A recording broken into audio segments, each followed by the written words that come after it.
Hi അസ്സലാമു അലൈക്കും നമസ്കാരം. പുതിയൊരു വീഡിയോയിലേക്ക് എല്ലാ മുത്തുമണികൾക്കും സ്വാഗതം. അപ്പോൾ ഇന്നത്തെ വീഡിയോ ഇതൊന്ന് കണ്ടോ. ഒരു ചെറിയൊരു വീഡിയോ ഞാൻ പ്ലേ ചെയ്യുന്നുണ്ട്, കണ്ടോ.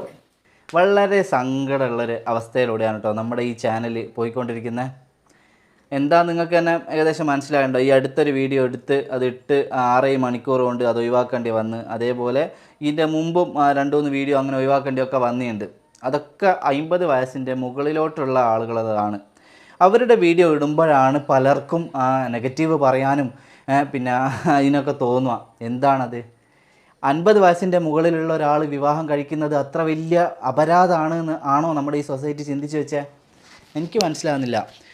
ഒരുപാട് പിന്നെ പൊതുസമൂഹത്തിൽ അതൊക്കെ നല്ലതാണെന്ന് പറയുന്ന പോലും വന്നിട്ട് ഇതിൻ്റെ താഴത്ത് വന്നിട്ട് ഈ പ്രായത്തിലുള്ള കഴപ്പ് എന്ന് പറയുന്ന കമൻ്റ് ഇടുന്നുണ്ട്.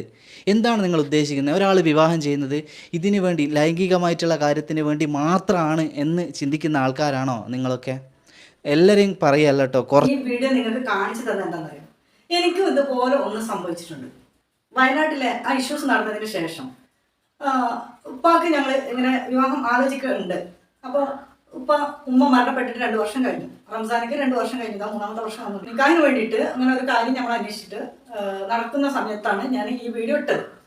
അപ്പം ഞാനത് ആ വീഡിയോ ഇട്ടതിൽ ഞാനിങ്ങനെ ചെറിയ കാര്യങ്ങൾ പറഞ്ഞിരുന്നു. ഞാനിപ്പോൾ ആ വീഡിയോസ് പ്രൈവറ്റ് ആക്കി വെച്ചിട്ടുണ്ട്.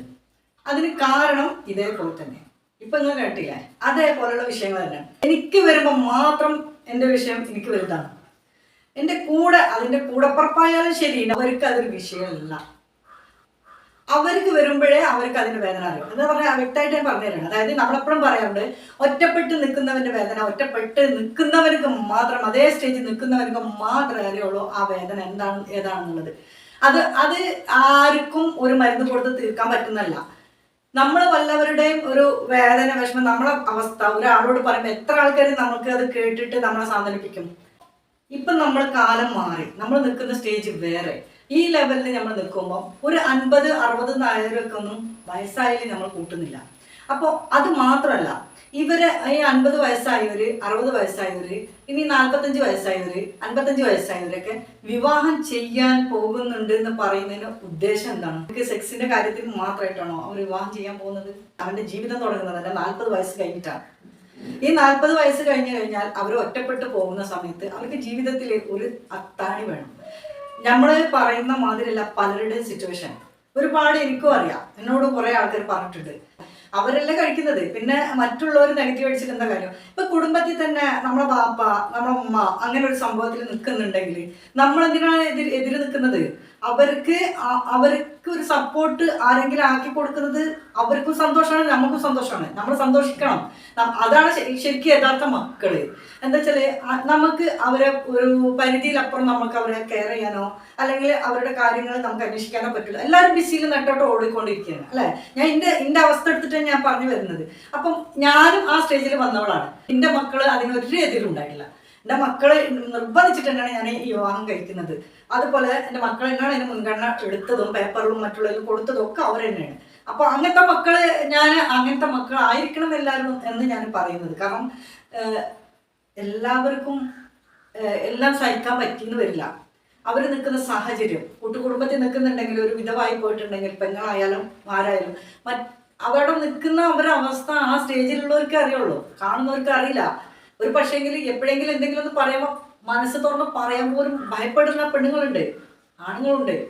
എന്താ പറഞ്ഞു പോയി കഴിഞ്ഞാൽ അതിന് പ്രശ്നം വേറെ എന്തെങ്കിലും വന്നാൽ അത് ഞാൻ സഹിക്കണ്ടേ എന്ന് വിചാരിച്ചിട്ട് വിഷമങ്ങൾ പറയാത്തവരുണ്ട്. ഒരു ഏജ് കഴിഞ്ഞ് കഴിഞ്ഞാൽ അവർ പക്വത വന്നു, മെച്ചൂരിറ്റി വന്നു. അപ്പൊ അവർക്കറിയാം എന്താരോട് പറയണം, എന്താരോട് പറയണ്ടെന്നുള്ളത്. അത് കാരണം അത് അവർ കൽവിൽ ഒതുക്കി വെക്കണം. അത് കാരണം ആ വിഷമവും അതുപോലുള്ള സാഹചര്യത്തിന്റെ ഒരു സമ്മർദ്ദവും അന്നം ചെല്ലുമ്പം അവർ ശാരീരികമായിട്ട് തളർന്നു പോകണം. അങ്ങനെ അവർ രോഗികളായി പോകുന്നുണ്ട്.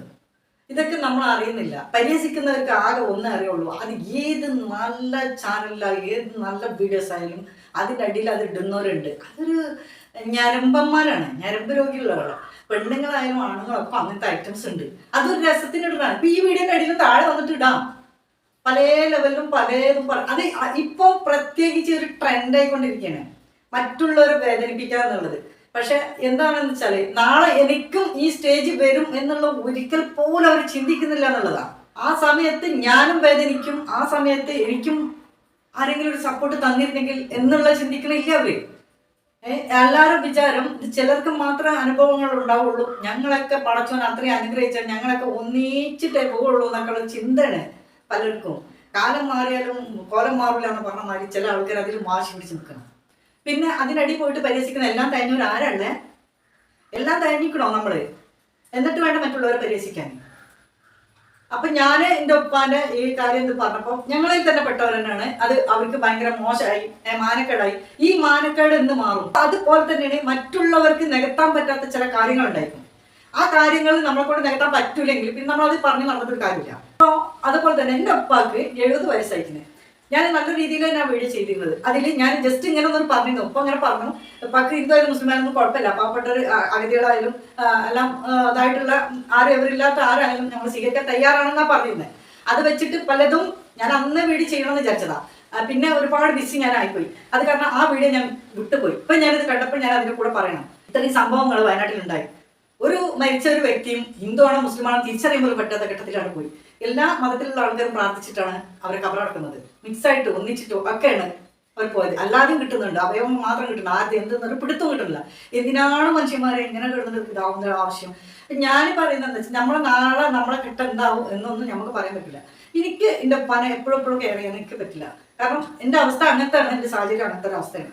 അപ്പോൾ ഉമ്മ ഉണ്ടാകുന്ന കാലത്ത് എനിക്ക് സ്വന്തമായിട്ടൊരു തൊഴിലുണ്ടായിരുന്നു. ഞാൻ അങ്ങനെ ഒരു ഭർത്താവിൻ്റെ ഒരു ഭർത്താവില്ലായിരുന്നു. അപ്പോൾ ആ സമയത്ത് എനിക്ക് എനി ടൈം ഓടി പോകാനും ആ വർക്ക് ചെയ്യുന്നിടത്ത് ആൾക്കാരെ അവിടെ സ്റ്റാഫുകളാക്കിയിട്ട് പോകാനും എൻ്റെ കയ്യിൽ പൈസയും ഒക്കെ ഉണ്ടായിരുന്നു. അപ്പോൾ എനിക്ക് പോകാനും നോക്കാനൊക്കെ പറ്റിയിരുന്നു.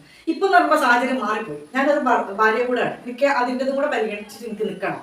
അതുപോലെ തന്നെ നമുക്ക് നമ്മളതായിട്ടുള്ള ഒരു ചെറിയ ചുറ്റുപാടുകളുണ്ട്. അപ്പോൾ അങ്ങനെ ആ രീതിയിൽ നമ്മൾ നിൽക്കണം. അപ്പോൾ എപ്പോഴും നമ്മളത് പോകുന്നതാക്കുന്നത് അതിന് കണക്കുണ്ടാവും, രാത്രി പകലൊക്കെ ആയിട്ട്. അപ്പോൾ ആ ഉപ്പാൻ്റെ അടുത്തൊരു ഉമ്മ ഉണ്ടെങ്കിൽ എന്താ വെച്ചാൽ നമുക്കൊരു സമാധാനമാണ്. എന്താ വെച്ചാൽ ഇപ്പം രാത്രി എന്തെങ്കിലും പറ്റിപ്പോയാലും ഉണ്ടാക്കിയാലും ഒന്ന് വിളിച്ചാൽ വിളി കേൾക്കാനും എന്തെങ്കിലും വിഷമങ്ങളൊന്ന് പറയാനും ഒന്ന് മരുന്ന് മേടിക്കാനും ഒരു ഹോസ്പിറ്റലൊപ്പം പോകാനും അവർക്ക് അവരുടേതായിട്ടുള്ള ലോകത്ത് ജീവിക്കാനും ഒരു സാഹചര്യം കിട്ടും അല്ലേ? അതാണ് ഞാൻ ആഗ്രഹിക്കുന്നത്. അപ്പം അങ്ങനെയുള്ള ആൾക്കാരുണ്ടെങ്കിൽ എൻ്റെ ഉപ്പാക്ക് ഞാനിത് ഇതിൽ കൂടെ തന്നെ പറയണം. എൻ്റെ ഉപ്പാക്ക് 70 വയസ്സായി. അത്യാവശ്യം എൻ്റെ ഉപ്പാൻ്റെയും ഉപ്പാക്ക് കൊണ്ടുവരുന്ന പെണ്ണിനെയും നോക്കാൻ എൻ്റെ ഉപ്പാനെ കൊണ്ട് പറ്റും, കഴിവുണ്ട്. അത് മനസ്സിലാക്കിയാൽ മതി. അപ്പം ജോലിക്ക് പോകുന്നില്ലെങ്കിൽ എൻ്റെ ഉപ്പാൻ്റെ അടുത്ത് അതിനുള്ള വരുമാനം ഉണ്ട്. അപ്പോൾ ആ രീതിക്ക് അനുസരിച്ചിട്ടുള്ള എൻ്റെ ഉപ്പാനെ നോക്കാനും ഉപ്പാക്ക് ഒരു തുണയായിട്ട് നിൽക്കാൻ പറ്റുന്ന ഒരു പെണ്ണ്, ഒരു സ്ത്രീ, അതായത് ഒരു ഉമ്മാന്റെ സ്ഥാനത്ത് വരാൻ പറ്റുന്ന ഒരു ആൾ തയ്യാറുണ്ടെങ്കിൽ ഞങ്ങൾ സ്വീകരിക്കാൻ തയ്യാറാണ്. അപ്പോൾ എൻ്റെ നമ്പർ ഇതിലുണ്ടാവും. അതിലൂടെ നിങ്ങൾക്ക് കോൺടാക്ട് ചെയ്യാൻ പറ്റും. അപ്പോൾ പല ഫോട്ടോ ഒന്നും ഞാൻ ഇതിൽ കാണിക്കുന്നില്ല. എന്നിട്ട് കോൺടാക്ട് ചെയ്താൽ മതി, ബാക്കി കാര്യം നമ്മളായിട്ട്. അപ്പോൾ ഇതിൽ കൂടെ ഞാനിത് പറഞ്ഞെന്നുള്ളൂ. അതായത് 50 വയസ്സ് 55 വയസ്സ് കഴിഞ്ഞവർ ചെയ്യുന്നത്, കല്യാണം കഴിക്കുന്നത് എന്തിനാണ് എന്നുള്ളതാണ് ഞാൻ ഈ പറഞ്ഞു തന്നിട്ടോ. അതായത് അവർക്ക് ലൈംഗിക ബന്ധത്തിൽ അല്ലെങ്കിൽ സെക്സിൽ ഏർപ്പെടാൻ വേണ്ടിയിട്ടല്ല, അവർക്ക് പരസ്പരം മനസ്സ് തുറന്നൊന്ന് സംസാരിക്കാൻ വേണ്ടി, അതുപോലെ തന്നെ സാന്ത്വനിപ്പിക്കാൻ വേണ്ടി, അതുപോലെ തന്നെ സമയത്തിനൊരു മരുന്നെടുത്ത് കൊടുക്കാൻ വേണ്ടിയിട്ട്, അതുപോലെ തന്നെ രാത്രിയിൽ ഉറക്കമില്ലെങ്കിൽ ഉറക്കം ഇല്ലാത്ത സമയത്ത് അതുപോലെ സാന്ത്വനിപ്പിച്ചിട്ടൊന്ന് ഉറക്കി കൊടുക്കാൻ വേണ്ടി, അതുപോലെ അവർക്ക് തമ്മിൽ കഥകൾ പറയാൻ വേണ്ടി, അവർ ഡോക്ടറെ അടുത്തേക്കോ മറ്റുള്ളടത്തേക്കോ ഒന്ന് പോകുമ്പോൾ കൂട്ടിന് നടന്നു പോകാൻ, ഒപ്പം പോകാൻ, അങ്ങനെയൊക്കെയുള്ള ഒരു അവസ്ഥയ്ക്ക് വേണ്ടിയിട്ടാണ് ഒരു 55 കഴിഞ്ഞിട്ടും ആൾക്കാർ വിവാഹം കഴിക്കുന്നത്. അതിലൂടെ ആ ബാക്കിയുള്ള നമ്മൾ പറയണ്ട. ഈ നമ്മൾ തരം താഴ്ന്ന് ചിന്തിക്കുമ്പോൾ നമ്മളാണ് തരം താഴുന്നത്. നമ്മളെ ചിന്ത തരം താഴുമ്പോൾ നമ്മൾ തരം താഴുകയാണ്. പിന്നെ നമ്മളെ മറ്റുള്ളവർ പറയുന്നത് എന്നുള്ളത് നമ്മളെ എന്താ പറയാ കേൾക്കാൻ നിൽക്കുമ്പോൾ നമ്മളാണ് അതിന് സാഹചര്യം കൊടുക്കുന്നത് അല്ലേ? നമ്മളോട് പറയാം എൻ്റെ ഇപ്പം എന്തെങ്ങനെ, എൻ്റെ ഇപ്പം ഹിന്ദു ആവാൻ പോവാ, പൊന്നാനി പോവാ, അയ്യേ മാനക്കേട്, അങ്ങനെ ഈ പറയുന്ന വ്യക്തിനോട് ഒരേ ഒരു വാക്ക് പറഞ്ഞാൽ മതി. എൻ്റെ തറവാട്ട്, എൻ്റെ വീട്ടിലുള്ള എൻ്റെ ബാപ്പ, അത് ഞങ്ങൾ നോക്കും, നീ പറയണ്ട എന്നൊരു വാക്ക് പറയാൻ തൻ്റെ ഇടമുള്ള മക്കളുമാണ്. കാരണം അവരെ ചെറുപ്പത്തിൽ നമ്മൾ നോക്കിയോ നോക്കിയില്ലെന്ന നമ്മൾ പിതാവാണ്. നമുക്ക് ജന്മം തന്നില്ലേ? അപ്പം നമ്മൾ ഭൂമിയിൽ ഈ സുഖങ്ങളൊക്കെ അനുഭവിച്ച്, ദുഃഖങ്ങൾ വരുമ്പോൾ മാത്രം നമ്മൾ പറഞ്ഞാൽ പറ്റില്ലല്ലോ. സുഖങ്ങളും ദുഃഖങ്ങളും ദുനിയാവ് കണ്ട് കയ്യും കാലും ആരോഗ്യം മാഫിയത്തൊക്കെ കിട്ടി. ഈ പിതാവിലൂടെ നമുക്കതെല്ലാം കിട്ടി. അപ്പം നമ്മൾ അവരെ ഒരു അവസ്ഥ വരുന്ന ഘട്ടത്തിൽ നമുക്കും അവർക്ക് ചിലതൊക്കെ ചെയ്തു കൊടുക്കാറുണ്ട്. അത് നമ്മൾ മറക്കരുത്. ഞാൻ ഇതിൽ കൂടെ ഇതിൻ്റെ കാര്യം കൂടെ പറഞ്ഞെന്ന് മാത്രമേ ഉള്ളൂ. അപ്പം അതുകൊണ്ട് പ്രായമായ ആൾക്കാരുണ്ടെങ്കിൽ അവരെ നമ്മൾ ഈ രീതിക്ക് സപ്പോർട്ട് ചെയ്യണം. അവരെ മനസ്സിലിട്ടാ അവര് ചിലപ്പോൾ ചെയ്യാൻ ആഗ്രഹം ഇല്ലാത്തവരുണ്ടാവും, അത് വേണ്ട. അങ്ങനെ ആഗ്രഹമുള്ളവരുണ്ടെങ്കിൽ അടിച്ചമർത്തരുത്. എനിക്ക് പറയാനുള്ളത് അത് അവർക്ക് നമ്മളെ കൊണ്ട് പറ്റാവുന്ന സപ്പോർട്ട് നമ്മൾ ചെയ്തു കൊടുക്കാം. അതാണ് വേണ്ടത്. ഒരിക്കലും അതിന്റെ താഴെ ഇങ്ങനെയൊക്കെയുള്ള ഒരു വീഡിയോസ് ഇടുമ്പോൾ അതിന്റെ താഴെ വന്നിട്ട് നെഗറ്റീവ് കമന്റ് ഇട്ടിട്ട് അവരെ വേദനിപ്പിക്കരുത്. നാളെ ഞാൻ ഈ സ്റ്റേജിൽ എത്തും എന്നുള്ളൊരു ചിന്ത ഉണ്ടായിക്കോട്ടെ എല്ലാവർക്കും. ഈ ഏജിലുള്ള ആൾക്കാര് വിവാഹത്തിൽ പെണ്ണുങ്ങളായാലും അവർ തുറന്ന് പറയുന്ന അവരുടെ ഗതികേട് കൊണ്ടാണ്. അവരുടെ അവസ്ഥ നിങ്ങൾക്ക് വരാതിരിക്കട്ടെ. ആ അവസ്ഥയിൽ നിൽക്കുന്നവർക്ക് അതിന്റെ വേദന അറിയുള്ളൂ. ഒരു നിറച്ചുള്ള കുടുംബത്തിലാണെങ്കിലും നമ്മൾ ഒറ്റപ്പെട്ടു പോകുന്ന ഇതുണ്ട്, അവസ്ഥകളുണ്ട്. അതൊക്കെ ഒന്ന് മനസ്സിലാക്കണം. ഒരു വീട് അടച്ചിട്ട് നമ്മൾ നിന്ന് നോക്കുകയാണെങ്കിൽ ഒരു ദിവസം അല്ല 2 ദിവസം നിന്ന് നോക്കുകയാണെങ്കിൽ ആരും ഇല്ലാതെ നമ്മൾ ഒറ്റയ്ക്ക് നിന്ന് നോക്കണം, ഭ്രാന്താവും, ശരിക്കും ഭ്രാന്താവും. അപ്പം അങ്ങനെയുള്ള ഒരു അവസ്ഥയിൽ ജീവിതത്തിൽ തന്നെ നമ്മൾ വർഷങ്ങളോളം മാസങ്ങളോളം നമ്മൾ ഒറ്റപ്പെട്ട് നിൽക്കുമ്പോൾ നമ്മളെ അവസ്ഥ എത്രമാത്രം ഉണ്ടാവും. ഞാൻ എൻ്റെ അനുഭവത്തിൽ പറയട്ടെ, എനിക്കൊരു സെക്കൻഡ് പോലും ഒറ്റയ്ക്ക് ഇരിക്കുന്നത് ഇഷ്ടമല്ല. എന്തെങ്കിലുമൊക്കെ വർക്ക് ചെയ്തുകൊണ്ടിരിക്കും, പക്ഷെ എന്നാലും എനിക്ക് എൻ്റെതായിട്ട് ഒരാളുണ്ടെന്നോ അല്ല എൻ്റെതായിട്ടുള്ള കാര്യങ്ങൾ പറയാൻ ഒരാളുണ്ടെന്നുള്ള ആ ഒരു ഉത്ബോധം ഉണ്ടായതുകൊണ്ടാണ് ഞാൻ നിൽക്കുന്നത്. അല്ലെങ്കിൽ എനിക്ക് ആരുമില്ല എന്നുള്ള പറയുമ്പോൾ എത്ര ബിസി ആണെങ്കിലും എൻ്റെ മനസ്സിലത് വരുന്നുണ്ട്. എനിക്ക് ഒരു സങ്കടം പറയാൻ ഒരാളില്ലല്ലോ, അല്ലെ സപ്പോർട്ട് ചെയ്യാൻ എനിക്ക് ഒരാളില്ലല്ലോ റബ്ബേ, അല്ലെങ്കിൽ എനിക്ക് രാത്രിയായി കഴിഞ്ഞാൽ ഞാൻ ഒറ്റക്കാണല്ലോ കുറച്ചോനെ. ആ ഒറ്റക്കാവുന്ന സമയത്ത് വല്ലാത്ത വിഷമങ്ങൾ വരും, നമുക്ക് സങ്കടങ്ങൾ വരും. അപ്പം അതൊക്കെ അതിനൊക്കെ ഒരു എന്താ പറയുക, ഒരു അതിര് അല്ലെങ്കിൽ അതിനൊക്കെ ഒരു ഇത്. പിന്നെ വേറൊന്ന് പറയാം, ഇത് പെണ്ണായാലും ആണായാലും വിവാഹം രണ്ടാമത്തത് കഴിക്കുന്നത് മരണപ്പെട്ട് കഴിഞ്ഞിട്ടാണ് ഞാൻ പറയുന്നത് ഒക്കെ കേട്ടോ. അല്ലാതെ നമ്മൾ രണ്ടാം വിവാഹം ഒന്നുണ്ടായിട്ട് വേറെ ഒന്നല്ല പറയുന്നത്. അങ്ങനെ ഒരു ഇതിലേക്ക് പോകുന്നുണ്ടെങ്കിൽ ആ തെറ്റിൽ നിന്ന് നമുക്ക് ഒരു എന്താണ് തെറ്റിലേക്ക് പോവാതിരിക്കാനുള്ള ഒരു മതിലും കൂടാണ്.